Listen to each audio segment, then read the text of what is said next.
credit monitoring. Highly flexible and scalable software, enabling the lender to analyze large volumes of data as per requirements.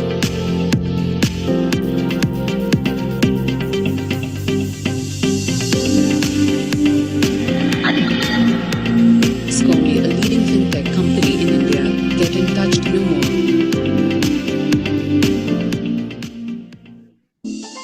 SCOMI Solutions and Resurgent India presents a virtual session on Revolutionizing Credit, the Emergence of Digital Lending 2.0. Moderator Mr. Praveen Khanna, Vice President Alliances, SCOMI Solutions.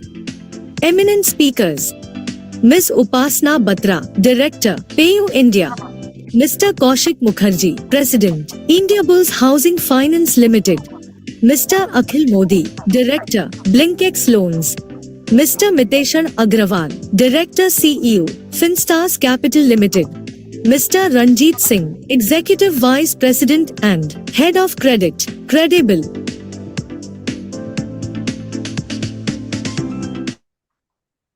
Hello and a very warm welcome on behalf of SCOMI Solutions to our esteemed panelists and our audience today on this pertinent and a very contemporary session in what we are calling it as Digital Lending 2.0.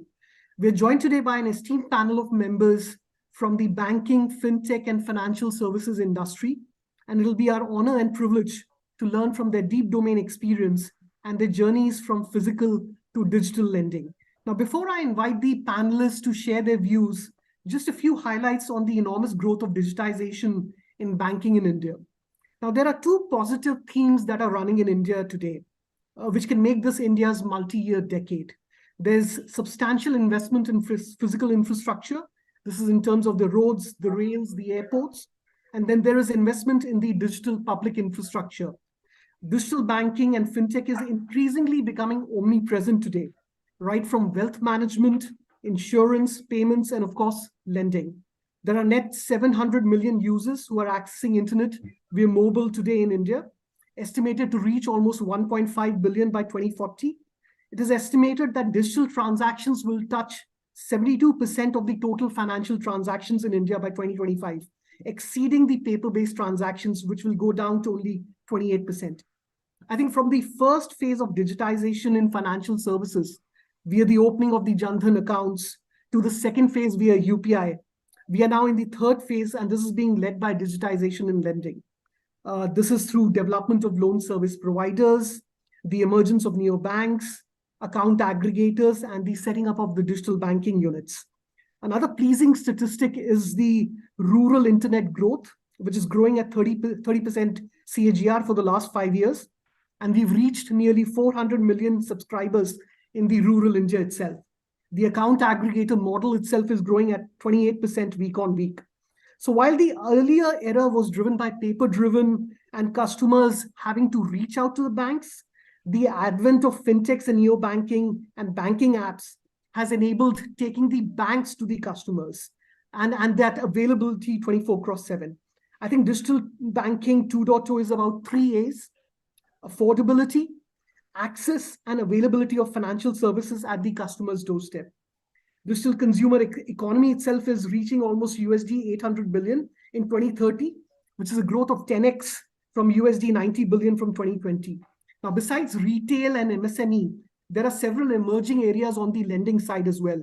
The rural agri-lending, lending through OCAN and ONDC, green financing, and secured loans. Of course, despite the progress, several factors are also there, which can play a pivotal role. For instance, a recent Equifax report on fintechs has shown some interesting insights.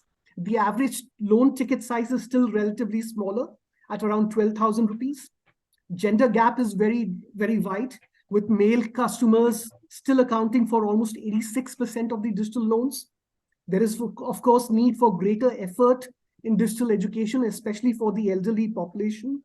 The top 5 states still account for 50% of the digital disbursement. And of course, frauds in lending and digital payments, fraudulent apps are of course a big concern. And then there is the fraud at the borrower end. So how can fintechs learn retrospectively and also predict behavior using artificial intelligence and machine learning. There are, of course, privacy concerns on the data side. And of course, the gap on the MSME lending or the new to credit customers is also huge. We have a very diverse panel with senior members from the BFSI industry. So first up, I would like to invite Ms. Upasana Batra. Upasana is an IIM Calcutta alumnus and is currently leading strategy and new initiatives as a director at PayU India. She has been an integral part of the fintech ecosystem in the country and was recently awarded the Young Women Leaders Award hosted by SAP and Z Business. Upasana, a first question to you. What role does big data analytics play in digital lending, and how is customer data being leveraged? Over to you, Pastor. Hi, Praveen, and hi, everyone. Glad to be here. And I think when I was listening to Praveen, I think he very aptly pointed out that, there are three A's of the digital lending 2.0, which is it is affordable, it is accessible, and it is available to the customer wherever the customer is, like at his doorstep or wherever, like on wherever he's present physically or virtually. So I think I totally agree with it. And the fact that, you are able to customize solutions and, make it available to customers whenever he wants, and, it is accessible to customers. I think it requires a lot of big data is what we call, or a lot of data in the backend to be churned to be able to create those solutions. And I think essentially, if we look at it, data is the cornerstone of, lending 2.0, or, even around a lot of use cases in the BFSI. And what it enables for lenders, especially from the lending perspective, is I think one, it helps in underwriting, because today not only you are looking at a bank statement data, but you can analyze data across platforms. Be it your investment data, be it your bank statement, be it your financial statements, tax data, all of that data, and make sense of that data. And I think with generative AI, we'll be able to even better assimilate that information. And I think also you are able to look at omni-channel information. You also track, like, you not track, but you have information of the customer also in the offline world and also on the online world. And how do you make sense of a lot of this data about that customer and make a credit decision on that customer? So I think one important fact is how it can help, underwrite customers better and more efficiently to be able to, offer them products which are more suitable to them. Also, it helps the other use cases. I think the big data can help in the lending life cycle is also one big part, like again, which Praveen highlighted, was fraud. So how can it help with fraud prevention? Can you leverage data for, velocity checks, cardinality checks, and a lot of these fraud models can be built. Again, these models have to be, I think the struggle in the market is there are a lot of rule-based algorithms which everyone has built. But how do you make sure that you are making a decision in microseconds, because you have to process a transaction?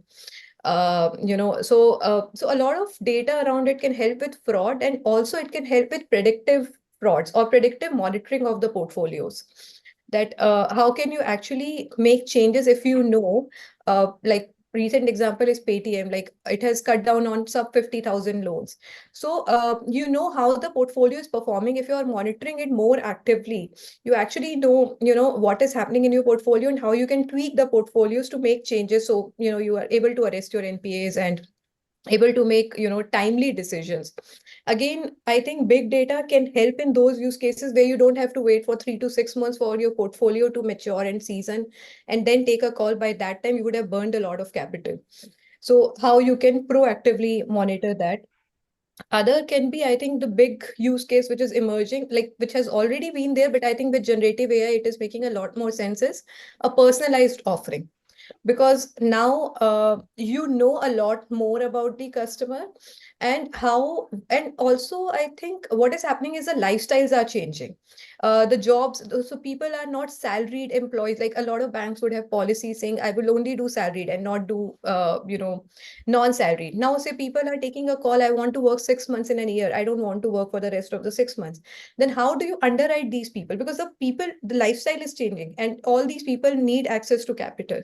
So saying no to everyone is not the solution, but you need to figure out a way to how to underwrite the upcoming lifestyles or the young generation who have different needs of banking and finance. Someone may be spending, earning 6 months, spending 6 months. Others may be thinking, oh, I want to work for 15 years and retire early. And I don't want to work for the rest of my life. Then again, the financial needs are different. So you need to have a lot of tailored and customized solutions as per the customer, and again, make it accessible to him. So I think that will be my take on how big data can help across the life cycle of lending. No, perfect. Rightly said, Upasana. I think three themes that I could capture from my end. I think the pre-lending decision making on the underwriting side, then the post-lending later in the life cycle, what kind of frauds and NPAs, predicting that kind of behavior. And then, of course, personalized offerings, especially to the Gen Y, Gen Z of generation. They want a different kind of an offering as compared to the traditional models. No, thank you so much for sharing your views.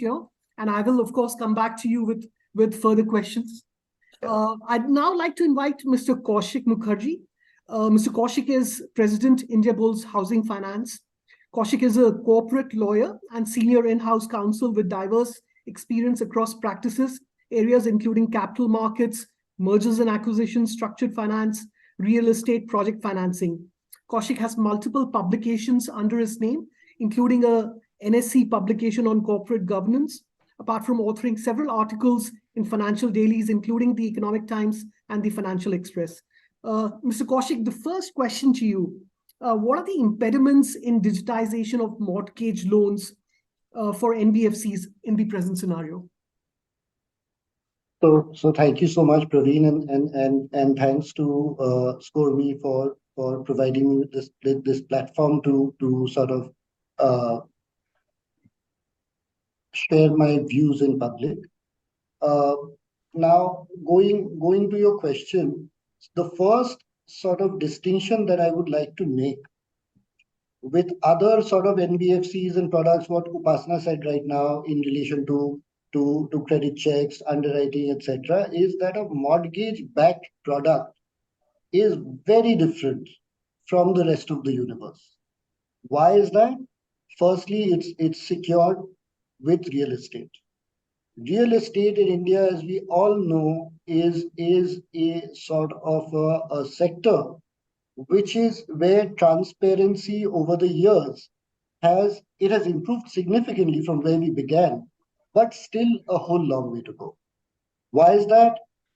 Titles are not clear. Title disputes to properties are quite common.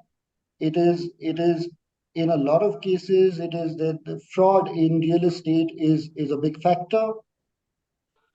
There can be sort of, it can be a resale product, it can be a new product, it can be a developer loan. So it is a sort of a diverse area split into three parts, I would say. One is, and I need to address each of them for you to understand why digitization is extremely difficult. So there are a typical mortgage lender does retail loans, does LAP loans, and does construction finance for projects. Now let's take retail loans in the beginning.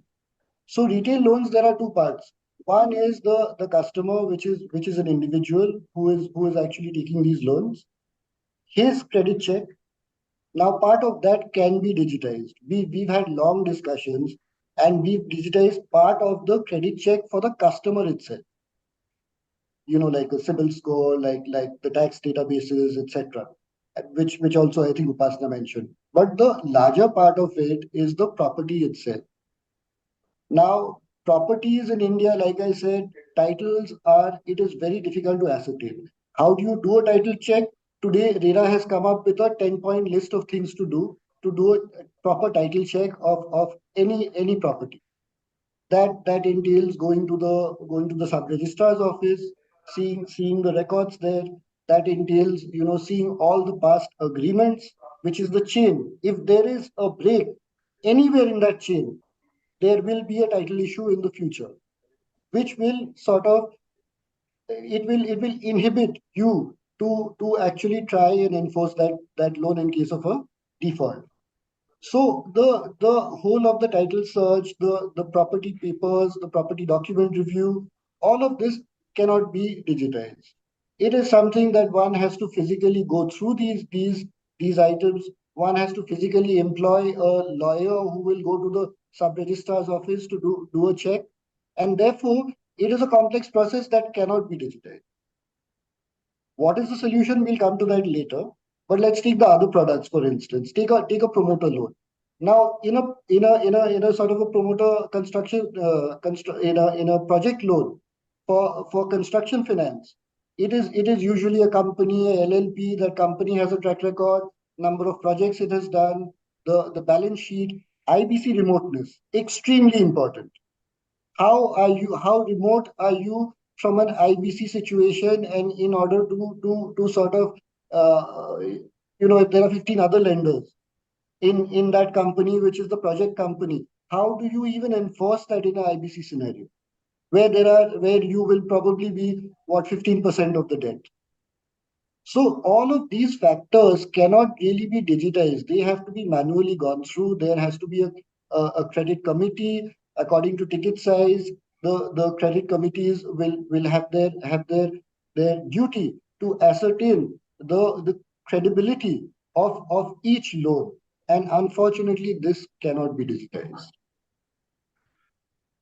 Perfect. I'm not saying it cannot be digitized. I mean, we will take other countries where it has actually been digitized, and we can deal with that later on in the presentation, Praveen. There are ways to do it, but the current infrastructure does not allow. Got it. I mean, very, very interesting views, sir. I think one on the transparency side, on the title disputes, of course, on the frauds in the real estate sector, and I know, I mean that's earned quite a reputation to the real estate sector itself. The credibility of the builders and the promoters. That's been a major pain point from a retail borrower standpoint as well. So what's your, I mean, just as a follow up, what's your views on Sarsai and some of the new themes that are coming up? It's very Especially from important. It's very important. I mean, your CERSI and your IBBI registration, as in the bankruptcy registration under the bankruptcy code, is very important at the very outset. Why? If you don't have a CERSI, you can't do SARFACE. SARFACE is the quickest way to enforce. It's a no-brainer. It is a secured loan. SARFACE court takes about 3 to 5 months to do an auction, sell off the property, and recover your dues. So CERSI is an integral part of business today. You need to do a CERSI registration at the time of giving the loan itself. But that is, Praveen, that is more from the enforcement perspective. right, I am here talking about the origination itself. right. If there is a title issue, then what will you do with the CERSI? Right.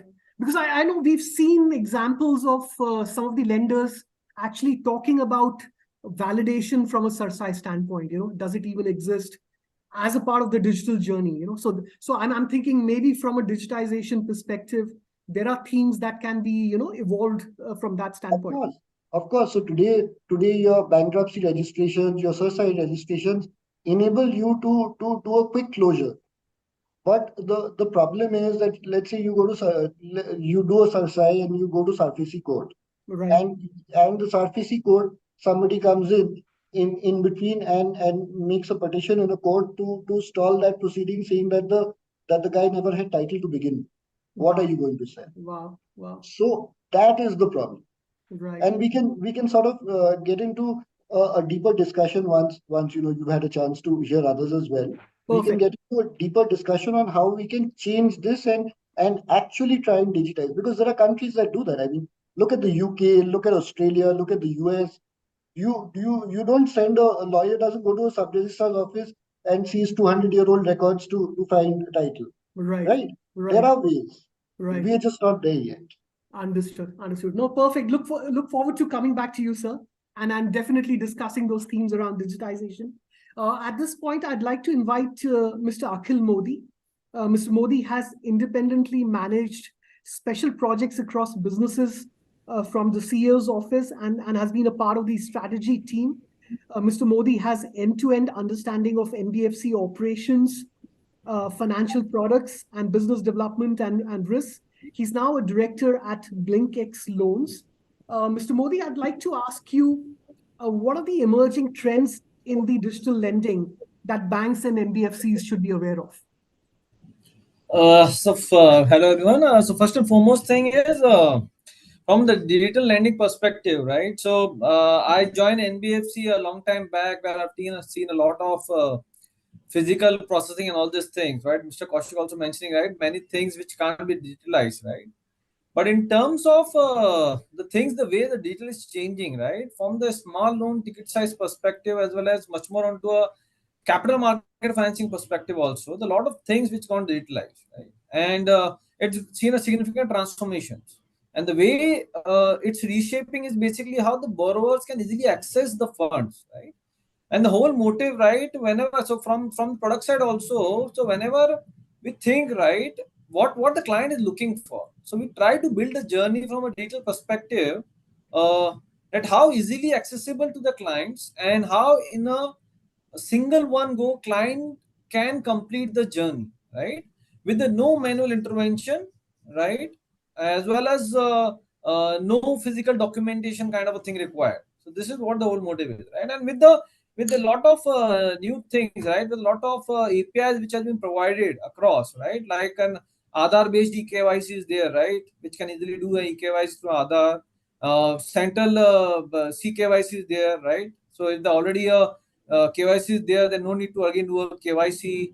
Then from the capital market financing perspective, there's a RTAs who are providing APIs, right, whether the K FinTech or CAMPS, right, which makes it very easy, right? A customer who is coming with the securities, no need to fill up a instruction slip, sending it, pledging it, no need to monitoring it. It's basically simply API which is being given by the RTAs, and you can simply pledge the customer security. It's a very seamless journey for a customer pledging security and taking a loan against that. Then the video KYC is there. No physical meeting of the for the KYC is required. A two-way in person verification can be done. Right. All of things which are happening. Again, an account aggregator which is providing a lot of informations, right, for the client account statement. So all things which are readily available, right, which make digital lending a very smooth way to process, right. So these are the trends which are changing from a physical to a digital. So earlier we used to do a physical loans with a lot of infrastructure required on the branch side, the RMs and all. With the digital lending, this all got changed, right? And this is what has been keep on changing. And we see the journey which used to be, say, suppose for 25-30 minutes, it's gone down to almost 10 minutes. And with the API, with the banks or with any of the players in the market, the loan can be disbursed in few minutes now. Right? So this is a whole big change, right, which happening through a digital way in the lending piece. Perfect, perfect. No, I think you rightly pointed out, sir, the use of eKYC, the use of CKYC, of course, the role from CAM's perspective on the capital market side. That's really made the process seamless. So, in your experience, just to follow up, sir, uh, any major challenges that platforms face when they are trying to integrate from the open banking API perspective? Any challenges that you've foreseen when the APIs are actually getting integrated? So much more onto a technology side, right? So whenever the APIs, which are new APIs, which are needs to be consumed, right? Lot of glitches initially will be going to come. So it's a kind of if somebody wants to take a first mover advantage, right? He needs to take the pain, right, to solve all the issues, because no APIs will be perfect, right, to consume and use directly, right? So whenever the APIs come, right, a lot of effort required to check the API, right? To do a postman collection, we take a postman collection, check the APIs, and once it's been a picture perfect kind of a thing, then we can go ahead, right? So the initial pain is a technology perspective, right? Different technology stack has been used by some other person. We are using some technology stack, right? So that's the biggest challenge. Otherwise, I don't think so. Once this has been done, right, it will be useful across all the industry, right? Once somebody has, so I take an example here, right? So we are the first one to consume the NSDL APIs. Okay. So it was a very difficult task for us, right, to consume that API, because nobody in the industry had done that. So we were the first one So we used to go and ask them, right? This is what is needed. This is what the change is required, right? There's a lot of things which somebody wants to do for the first time required, but otherwise it becomes very smooth, right? In a long run kind of a thing. Perfect. Perfect. Thank you. Thank you so much for sharing your views, sir. And I will definitely come back to you with more questions, sir, subsequently. At this point, I'd like to invite Mr. Miteshan Agarwal. Mr. Agarwal is a bachelor in commerce and a fellow chartered accountant and is currently pursuing law from Gujarat University. He's working as director and CEO of Finstars Capital Limited. He has more than 20 years of industry experience of working with large corporates, MNCs, banks, and financial institutions. Mr. Agarwal, the first question to you, how are banks and NBFCs managing data security and compliance issues, especially in the area of digital lending? Okay. See, hi everyone. Good evening. Thank you, ScoreMe, for giving this platform to share my thoughts on the digital revolution which entire India is right now doing into the digital lending space. Digital lending space, as we see, it's a very complex process nowadays. It involves from the data privacy of the customers. Recently, the RBI has also come up with some digital lending regulations and guidelines. And there are certain privacy laws in India and out of India, which I think all regulated entities needs to follow. So whenever it comes to NBFCs and bank, as far as data security and compliance is into the digital lending space, lot of things before implementing or taking any software or digital lending software needs to be considered. Like before going to it, you may have a board approved data security policy or information security policy. You may it also depends on the type of product you have. As Mr. Kaushik Chatterjee has rightly pointed out, that a mortgage loan or a retail loan where a property is involved, you cannot digitalize the entire process. There are so many agencies involved where like CERSA is there. There is a bank reporting portal which is a SIL. There is a NESL after insolvency laws. The institutional lending space, the corporate lending space, NBFCs and retail regulated entities need to report to the NESL, right, into their information utilities. So those informations they have different APIs. Now, if your software, your database, your software vendors enables you to integrate these APIs, then only you will be able to successfully digitize the entire end-to-end process. However, you can do partly digital, like Ms. Upasna said about the underwriting process. So some of the process, or like Mr. Modi said, the onboarding of the customers, like Aadhaar-based eKYCs, there are some underwriting processes which help you to integrate the APIs like Sibyl, Highmark, where you can integrate certain data points. There, at that point of time, the underwriting becomes easy. So basically, for the data security, you need to have a board approved policy. Then you have a continuous IT. Then you may also have a specific IT team which take care of the data security. They also monitor the vendor performance, because most of the things you have to rely on certain vendors who have a specialization. Like ScoreMe has a specialization in providing the banking statement analyzer, which in turns help in underwriting, right? To you throw some data like GST analyzer is there. So there are various vendors whereby you can continuously ask and review the vendors' performance, their data security performances. You can also have the vulnerability test reports from your vendors and from your IT teams, which test various data security aspects apart from the firewall networks of the data vendors. And then the data storage is another aspect which is a more critical nowadays, whereby various backup methodologies you need to have. Most of them are storing some databases in AWS servers. You have a backup server or mirror servers. So it all depends on the policy which you integrate, which you design based on your product and ticket size of the loan. So small loans, you can always see these small loans, ticket size like personal loan or salaried loans are easy to digitalize, where you can disburse the loan in 5-10 minutes. And these are very short term tenure loans where physical interaction with the borrower is very less. So you may design your underwriting policies, your risk matrices, and based on that, you can take a call, and you can enhance your data security and incorporate into the underwriting and credit process. Perfect, perfect. Very rightly pointed out, sir. I think there's a lot of dependency from banks, from NBFCs on third-party fintechs. So I think monitoring the vendors and their data security, both from a cloud standpoint, from a vulnerability testing standpoint, firewall checks, from the encryption standpoint, becomes very, very significant because there is a substantial dependency today in the ecosystem where banks and NBFCs are now depending on third-party fintechs.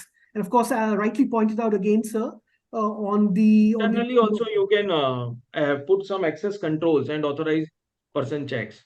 Absolutely, absolutely. I think it takes that one person or one event, one failure to really impact the confidence for the entire ecosystem, and therefore data security becomes very, very relevant.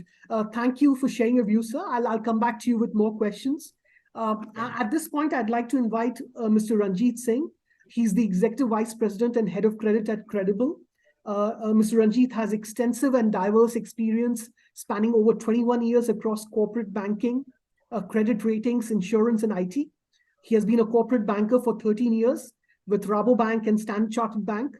Prior to banking, he had stints with Crisil, ICICI Lombard, QAI, and TCS. Mr. Ranjit, the first question to you, what are the current trends in digital lending to MSMEs, and how are these expected to evolve in future? Yeah, hi. Thanks for inviting me. I think, specifically talking about the asset class that MSMEs represent in the lending business. Uh, I think, digital lending in the context of MSMEs would not necessarily, it may in certain cases, but I would not necessarily uh, call digital lending a situation where we are originating, approving, and disbursing loans digitally end to end, right? So it's not as if you are a borrower and you get on a portal and get straight away get a loan approved for yourself. That alone is not digital lending. I think that is a small part of the market towards the lower end of the lending business. I think the largest segment and the larger opportunity is where it's a kind of I would say hybrid model, where traditional loan appraisal and disbursal methodologies prevail, but the velocity and the scale at which you can do those is far superior now, thanks to digital technologies and the environment that we are in. And that's, and in my experience, that's really the space that we at Credible are in. I think, just to put this in perspective, I think the whole digital lending opportunity is being driven in MSME sector is being driven by three things, which I as three key pillars. One is, there is a large and increasing opportunity uh, for lending to MSMEs, and second is the role played by regulators slash government.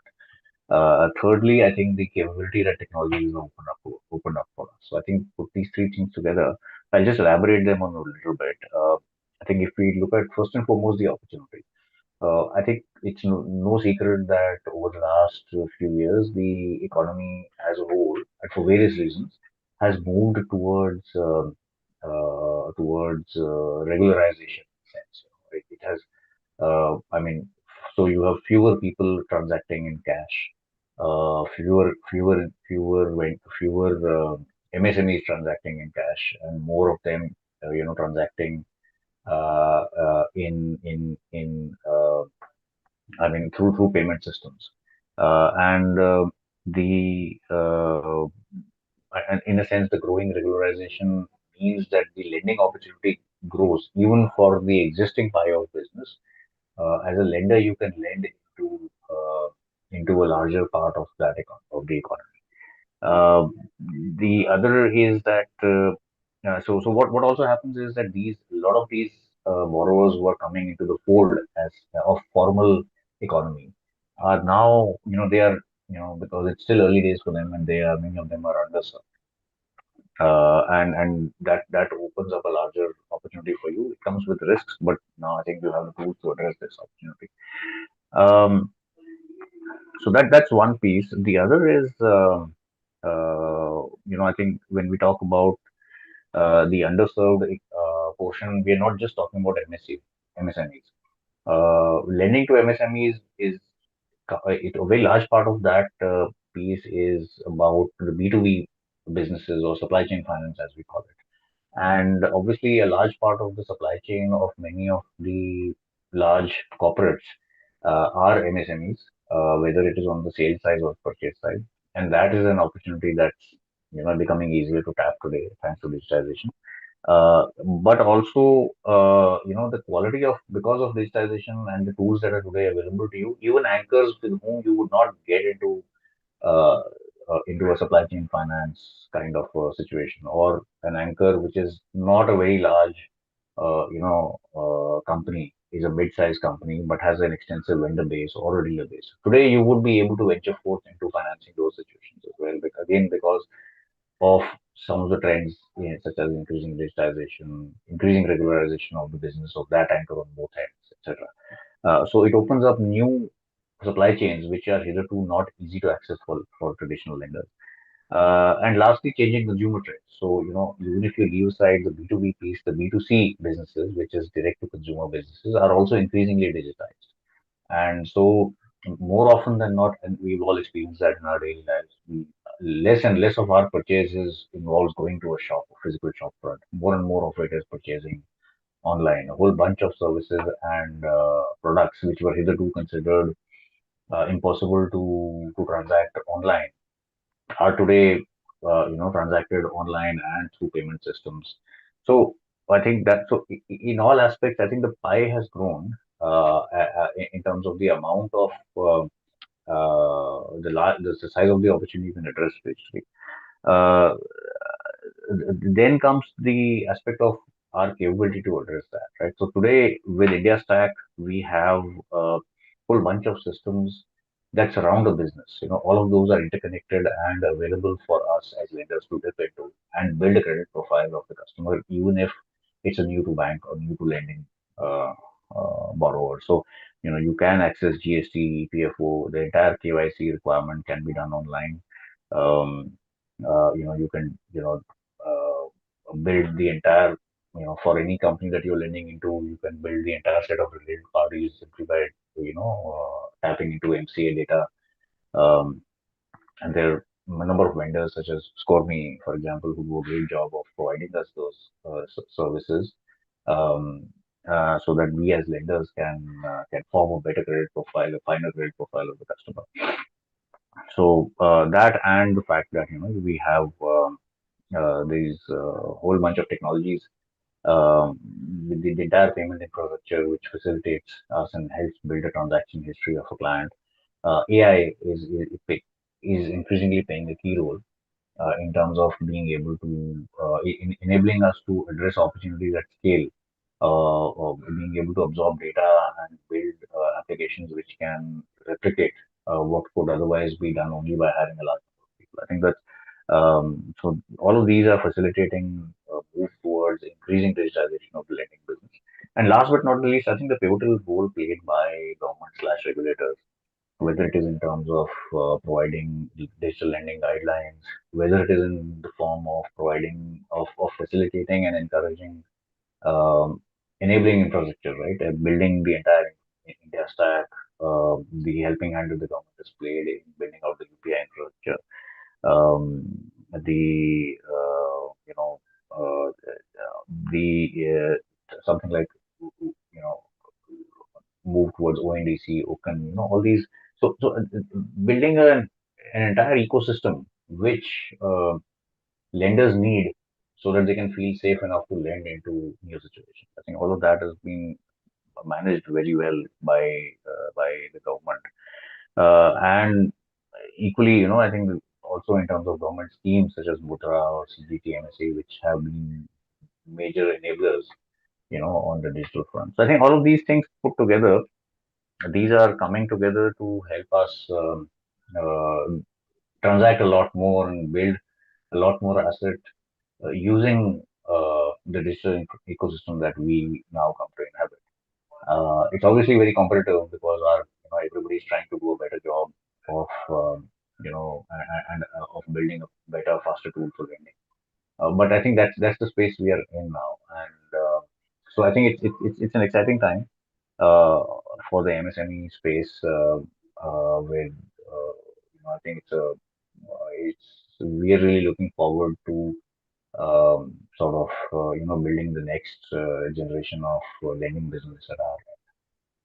Perfect. Thank you so much for sharing your views, sir. I think those three areas that you've rightly highlighted, the increasing opportunity space, both from a retail MSME standpoint, the positive role of the regulator and the government, and schemes like Mudra loans, and then of course the capability on the technology stack side with the Aadhaar stack, with the digital public infrastructure that's come in, the APIs on MCA and GST. I think that is all really really playing an enabling role on the digitization from an India standpoint. Just to follow up quickly, sir, then how does lack of extensive credit histories on MSMEs, would you like to comment on that? How does one, how does that complicate the risk assessment? Look, it's never easy when you encounter a borrower who hasn't accessed the banking system earlier or the lending system earlier. You do perceive a higher risk of lending to such a customer. But two things that help in this situation. First of all, you know, uh, such customers who, today, as I said, there's an ecosystem which helps these kind of businesses create a footprint, right? It may not be a credit footprint, but they can certainly create a transactional footprint, right? Right. If I pull out a GST report, I know who they've been buying from, who they've been selling to, what is the frequency they've been doing that. I can get a sense of the velocity of their business, a sense of the speed at which it is growing. I can even, if I get access to their bank statements, I can even get a sense of what are the investment flows in and out of their business. I can form a pretty good credit profile, uh, you know, um, uh, even if I don't have a signature for them from a rating agency or for that matter on the bureaus. So that's not a constraint because we have a lot of proxies.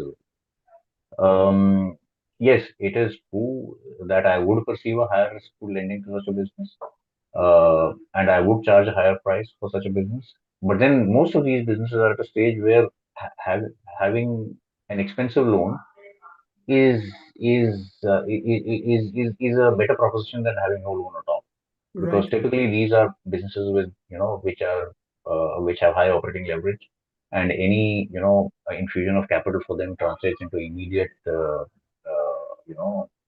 transactions and return on opportunity. So I think overall it is today less of a concern if you are new to bank, and also less of a concern if you have no collateral. I would not say that these are not hurdles anymore, but they are I mean they are not showstoppers. Let's put it that way. Perfect, perfect. No, very rightly pointed out, sir. I think what you're alluding to is the use of different alternative data sets and how one can blend in information from different sources, which can help build a credit profile, even if the bureau score is not available. And obviously bringing everyone into the formal credit system, that's a better proposition from their standpoint because they still get a loan, even though it may be at a high rate. Perfect. Thank you so much, sir, for sharing your views. Mr. Miteshan, just quickly coming to you, sir. Any best practices from a bank's and NBFC standpoint in terms of regulation? Any thoughts around that, sir? Mr. Miteshan? Yes. So See, there are various practices which banks are and NBFCs are incorporating. It's a difficult thing to decide as such. As I said earlier, it depends on the product and policy, and it also depends on how much budget and you want to spend on your infrastructure. So whether you want to buy a ready-made kind of solution, ERP system and LMS, LOS, uh, integrated complete LOS to LMS software, or you want a customization whereby you want to develop your own team which ensures all kind of data protection, data regulation around the world. So it's a like various practices which are going across the board. So few banks, large scale banks are generally operate on a combination of both, whereby they have their own software as well as vendor based software. Small scale NBFCs uh, generally prefer outsourcing and taking the software models on the SaaS based model.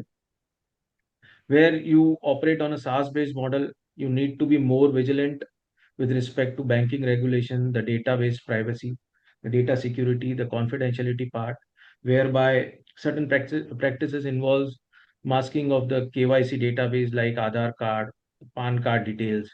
These are specifically specified by the UIDAI Act. Even RBI under their digital guidelines, they have specified certain regulations whereby the data storage, apart from minimum database requirement, you can't store on certain vendors database or servers. So you need to be very vigilant, or you can have a NDA signed with the vendors and the other software providers, LSPs, and you can incorporate the practices which best suits to you, I think. Perfect, perfect. Very rightly pointed out, sir. Both the role of confidentiality, the masking of data, and then, of course, implementing the right data security themes from an organization standpoint.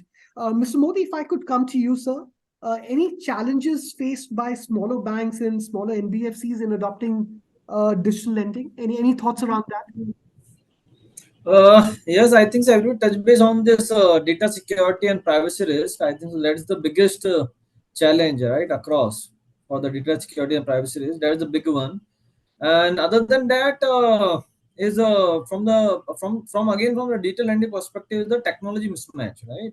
Where the few traditional financial institution, right, are going to struggle to go to a full digital kind of a mode, right, because of technology kind of a scale up which is required, right, and whether this fintech players can easily come and disrupt the lot of things, right. So that's again a big challenge from the financial institutions perspective, right, traditional financial perspective. Third point is basically on the, so when you want to scale, right, when you are into a lending piece, whether it's a physical or a digital way, right, a scaling is a big thing, right. So if you ask me the digital piece, right, scaling with managing a CAC, right, is a big task. So that's again a big challenge, right? Is a cost acquisition of customers, because once you have to optimize your all the campaigns and all, right? Then the cost will be optimized, and then you can scale. If somebody wants to scale very fast, right, they need to burn, right? Like anything, it's very difficult to get the customers from that, right? Then the few other aspects is the cost of funds, right? Again, a big challenge, right?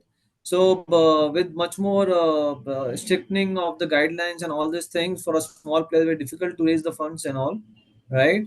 And with the cost of funds, it's a poor credit quality, right? If it's the poor credit quality, again, it's going to reduce the profitability of a companies, right?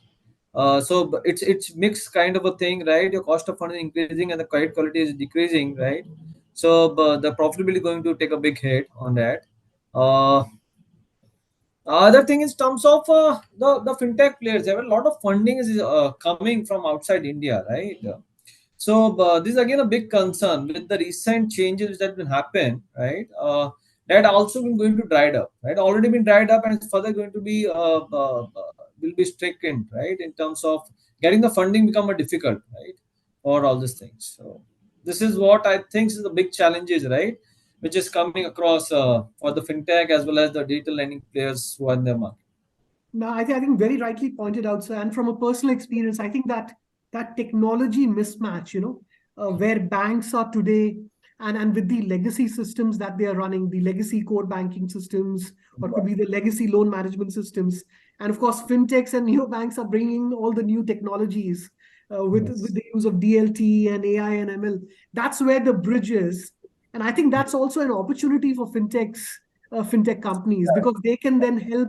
They're more agile, they're more fast moving, and they can bring in the change from a bank standpoint. So decision making also very fast for in perspective of this new banks which are coming, right? In terms of a old financial institution, the decision making is also a crux, right? In terms of moving ahead.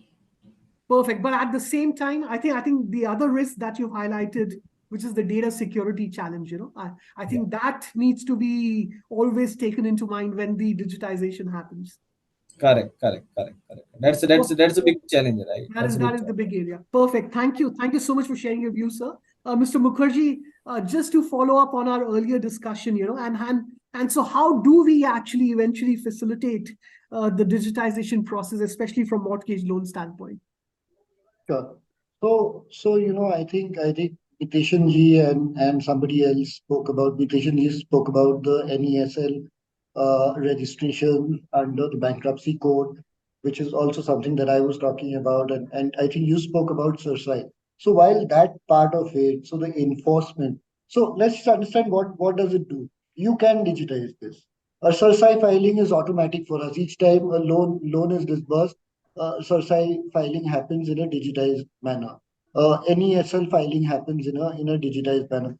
Those are easy to do. They enable you to go ahead and enforce it at a later date, either through SARFAESI code or NCLT through the IBC bankruptcy code process. But what is the bigger hindrance? The bigger hindrance to digitization, in my view, is to first formulate that opinion that will you be successful if you go to a bankruptcy court? How do you do that in a developer loan? You have to analyze the balance sheet of that company. You have to analyze the present lenders and future lenders. Remember, future lenders as well. Will you enable that company to do more than one project? If you do more than one project, then you're hedged, remember. You are actually hedged. Your payments are hedged. However, if you allow more than one project, you will possibly have more than one lender, a diverse lending sort of arrangement, and that inhibits you from going and actually dominating an action in an IBC court. Right. So how do you actually digitize this? How do you you can do a scoring system. We've thought about all of these things. You can do a scoring system, but unless, for these large ticket 100 crores, 200 crore loans, was unless you actually get into depth of what that company is doing, what is its ownership pattern, what is its lending pattern, what is the future lending going to be there, what are the future projects that it is going to come up with, what is the land bank that it has. It is impossible to do this and run that loan through a completely digital process. So that is the first challenge, which I believe cannot be overcome. However, the other thing that I was speaking about, which is the sort of, can this be overcome in a retail scenario? Yes, very clearly. Very clearly it can. When you do your basic credit checks about the individual, all that is left behind is and this is a large part of the business. It is 50, 60, 70% of the business is retail. So clearly this part can be digitized. And you can have a process, we also do that. But the other part which I spoke about is the whole of the security and the validity of the security. That part, let's take we spoke about certain other countries. Now, in the click of a button, you will get the entire ownership history of that property in Right. front of you in a computer screen. Can you do that in India? So, okay, there are data registered projects which give you a certain amount of information, but that is very small. That is part of the new construction finance loans. That is not part of the whole detail pool, the 70% chart.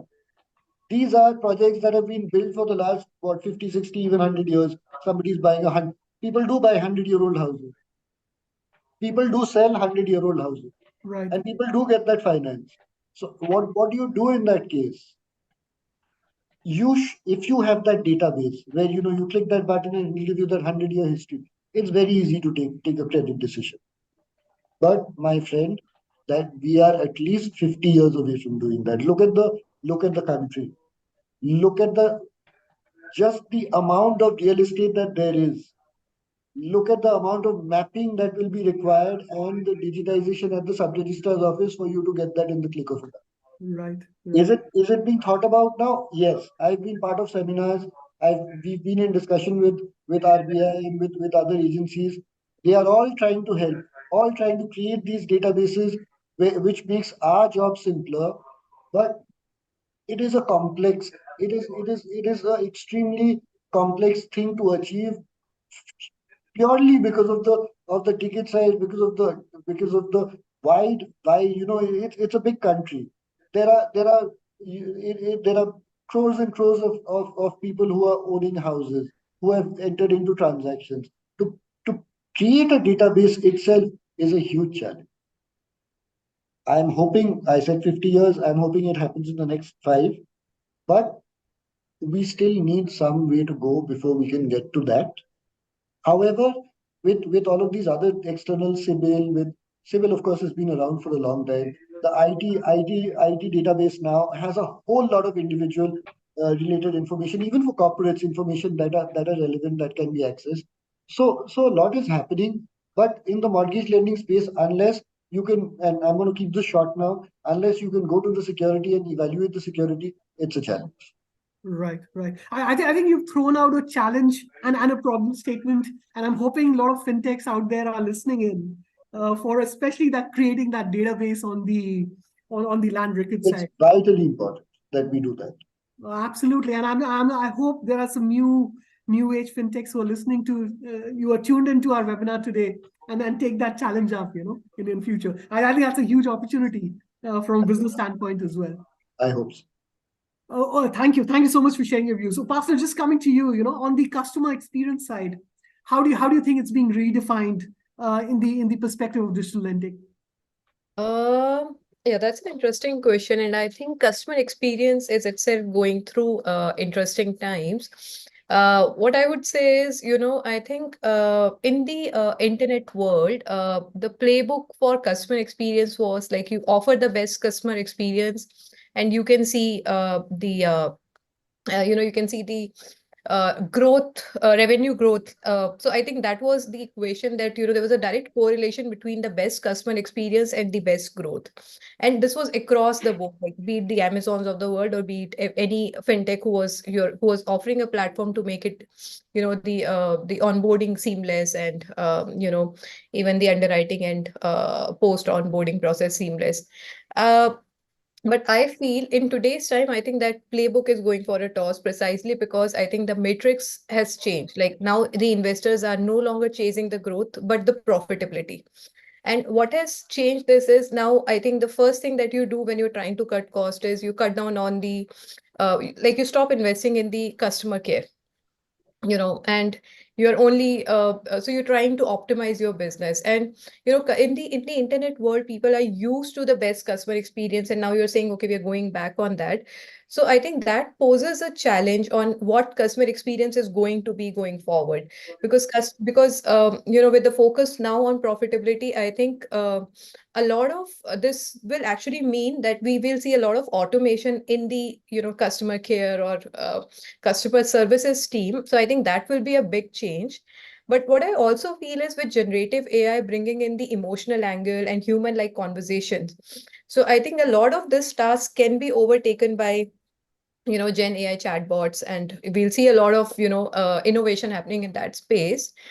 Although I also feel with generative AI, increasingly what is happening is people are not investing in UX engineers, UI engineers, and they're saying, okay, we'll have ChatGPT do this work for you, or like the version of it, and which will eventually lead to, I feel like even today there'll be no differentiator because everyone will start looking alike. The interfaces will start looking like alike.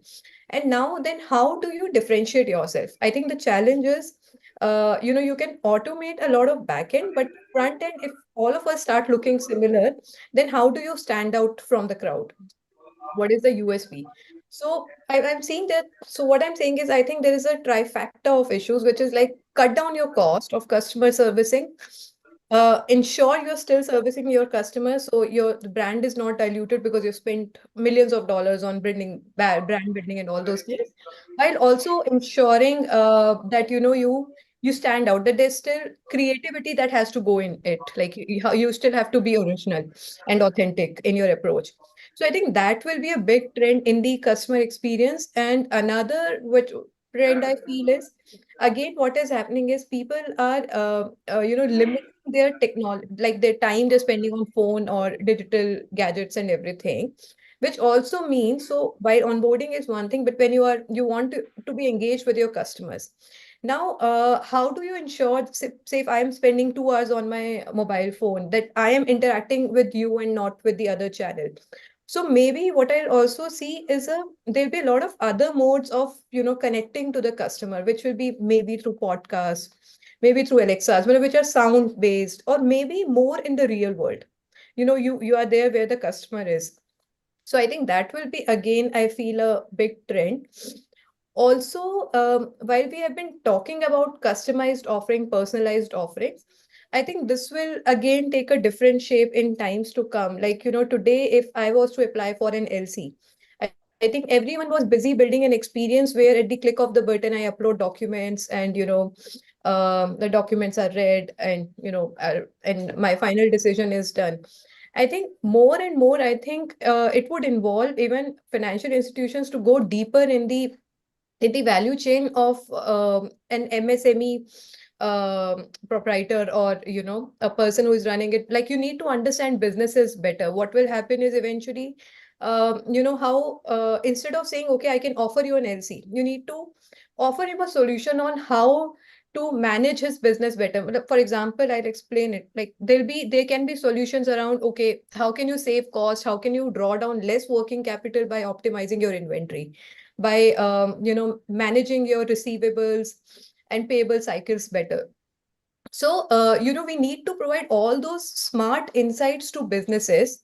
If fintechs are not providing it, there'll be someone else who will come and provide it. So you may feel, okay, if I'm offering him these solutions, the working capital that he'll draw down will go down, that I'm cannibalizing my own business. But if you are not providing it, someone else will provide it.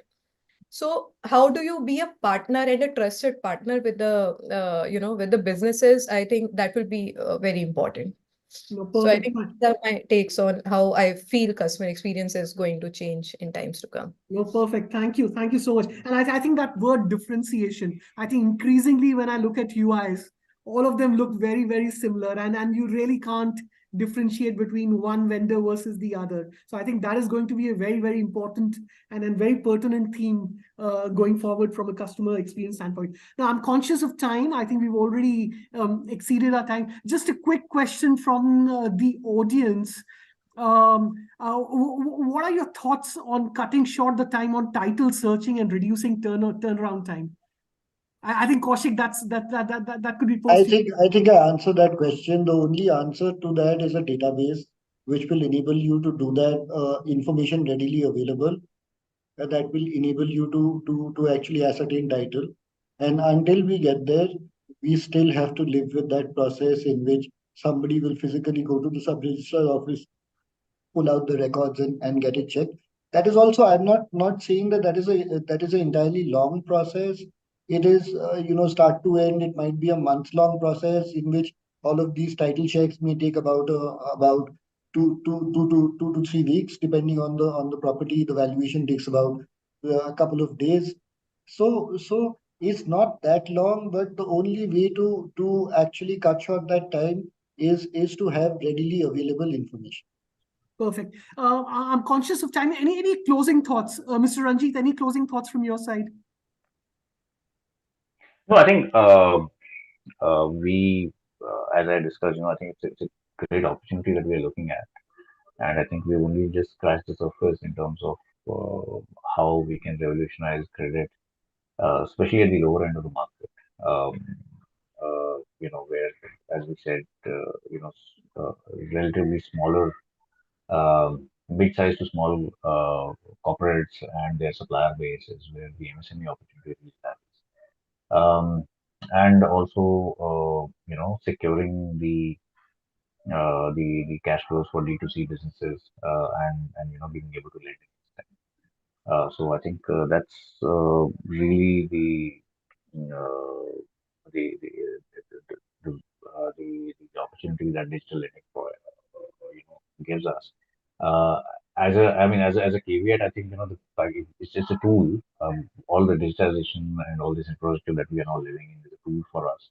But one at the same time, need to be a bit cautious in terms of how which direction it is heading, which direction is it going. It's very easy to create a asset bubble, right, in any sector of the any segment of the market, because now you can grow a lending book in a very short span of time very quickly. The entry barriers in terms of having to hire a large army of people on ground for origination and for approving loans is not that significant anymore with all this digitization. And so I think the risk management becomes all the more critical both at organization level.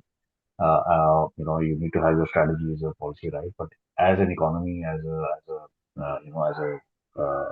country, I think we need to figure uh, how how we want to regulate all of this. It's not while what I'm saying is not entirely fashionable in the sense that we probably would like more deregulation, but I think at a very broad level, I think the helping hand of the government and the regulators in terms of of how appropriate it is to lend into a certain part of the technology and what is the speed at which they want to lend growth in each segment. I think that perspective should never be lost. Perfect. Mr. Modi, any closing thoughts? See, the only thought is basically, I think so on the security side also, right? Whether data security is a key challenge, right? And with this kind of a seamless API has been provided, right? The journey has been done. I think a lot of things will be taken care. Uh, and I think so with going forward also with a lot of improvement going to happen further, right? So I think so digital lending will be a big, it's going to be a future, right? For the full perspective in terms of, so the only few things which needs to be taken control of, and I think with the regulatory intervention, a lot of things are happening. So I think this is the bright future for the digital lending kind of. Perfect. Thank you. Thank you. Mr. Miteshan, any closing thoughts from your side, sir? See, I think like if we go by government wording of ease of doing business, we can't say ease of lending and giving ease of access.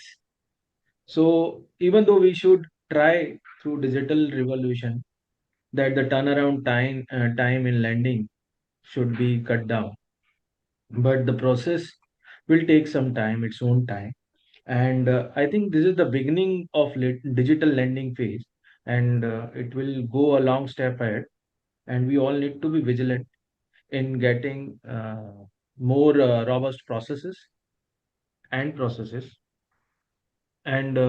it's more about inbuilt inherent monitoring system, which will strengthen your information technology, data security, and confidentiality. Perfect. Perfect. Upasana, closing thoughts from your end? Uh, I think quick thought will be, I think just, companies need to start thinking beyond lending to MSMEs or individuals. I think we need to understand and provide more holistic solutions. And I think a lot of niche players will emerge in this space and solve for pain points for the startups or for the MSMEs. Perfect. Thank you. Thank you. Mr. Kaushik, last thoughts to you, sir. So I've shared enough thoughts for today. I think I'll keep it very short. All that I would say is that lending is a serious business. It there has to be cautious optimism, and caution is the key word in the lending business. Digitize, make your processes more robust, but at the same time, there cannot be any sort of you don't lower the bar. The moment you lower the bar in an effort to go to quick business, that is when, I've seen that people get into trouble. So what I would say is digitization is very important, databases are important. However, the credit check system should continue to remain robust. Processes should be in place that actually support that rather than dilute that. Perfect, perfect. I think there can be no better way to end this session today. I think the common consensus that I can derive from the session today is, of course, there's a long runway and road ahead from a digitization standpoint. That is going to be the theme in future.